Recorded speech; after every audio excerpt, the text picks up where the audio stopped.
आत्मा और भ्रम तीन अलग नहीं है, एक ही सत्य है। कैसे? फर्क वास्तविकता का नहीं है, फर्क देखने दृष्टिकोण का है। चेतना कॉन्सियसनेस क्या है? चेतना वह है जिससे हर अनुभव घटता है। सोचना, देखना, महसूस करना, जानना ये कोई वस्तु नहीं है, ये किसी का गुण नहीं, ये अनुभव का आधार है। बिना चेतना के न मन है, न शरीर है, न संसार है। आत्मा क्या है? अब वही चेतना जब अपने आप को मैं के रूप में जानती है तो वेदांता उसे जीवात्मा कहता है। लेकिन जब वही चेतना शरीर मन से अलग होकर सिर्फ दृष्टा मतलब विटनेस के रूप में जानी जाती है तो वही आत्मा कहलाती है। आत्मा के गुण क्या होते हैं? जन्म नहीं होता, मृत्यु नहीं होती, परिवर्तन नहीं होता, सदा साक्षी विटनेस रहती है। उपनिषद कहते हैं आत्मा दृष्टा है। ब्रह्म क्या है? ब्रह्म कोई व्यक्ति नहीं है, ब्रह्म अल्टीमेट रियलिटी है। ब्रह्म शुद्ध चेतना है। ब्रह्म वह जो सदा है, बिना आरंभ बिना अंत के। उपनिषद कहते हैं सर्व खलिविदम ब्रह्म, जो कुछ भी है वही ब्रह्म है। ब्रह्म के मुख्य गुण क्या होते हैं?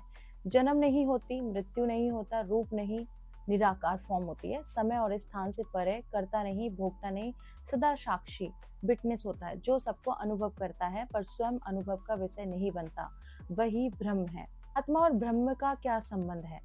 आत्मा ब्रह्म कोई दो चीज नहीं है, तो फिर अलग क्यों लगते हैं?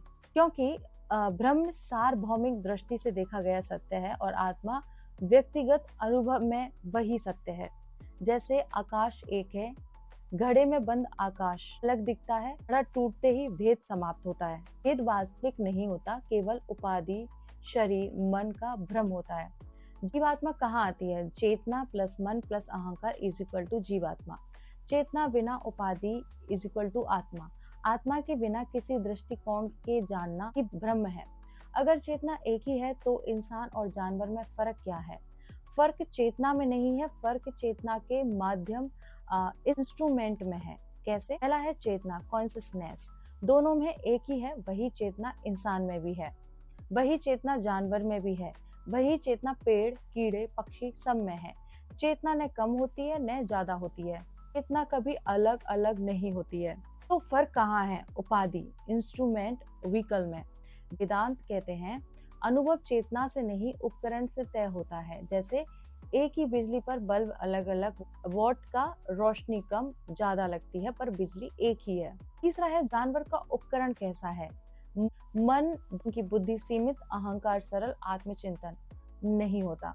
चेतना अनुभव करती है पर खुद को जान नहीं पाती है। इंसान का उपकरण कैसा होता है?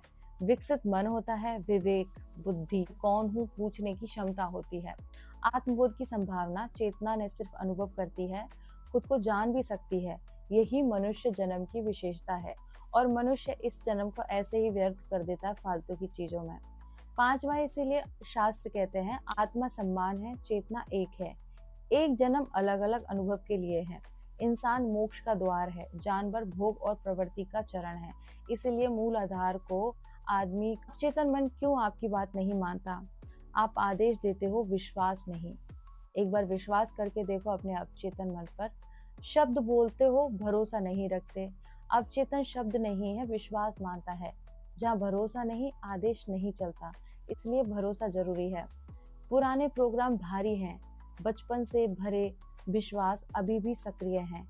एक नई बात पुराने ढांचे से हार जाती है, इसलिए बदलाव धीमा दिखता है। क्योंकि पुराना ढांचा न जाने कब से एक ही चीज को आप दोहरा रहे हैं तो उसको गिरने में थोड़ा समय लगता है। दोहराव नहीं देते, एक बार बोले फिर भूल गए। अब चेतन रिपीटेशन से मानता है, बिना दोहराव आदेश कमजोर रहता है। क्योंकि जब आप एक गलती को बार बार करेंगे तो एक ही अच्छी बात को बार बार बोलोगे तो वो चीज होगी। भावना नहीं जोड़ते, ठंडे शब्द असर नहीं करते, भावना आदेश को गहराई देती है। जो महसूस नहीं होता वो बैठता नहीं है। आप खुद अपना विनाश करते हो, खुद अपना विरोध करते हो। कैसे? दिन में सकारात्मक, रात में नकारात्मक। चाहत के साथ डर भी चलता है। यही आंतरिक टकराव आदेश को रोक देता है। गलत समय पर कोशिश करते हो, दिमाग दिन में सतर्क रहता है, अवचेतन रात में खुलता है। समय गलत है पर असर कम है। तो इन सब चीजों का समाधान क्या है?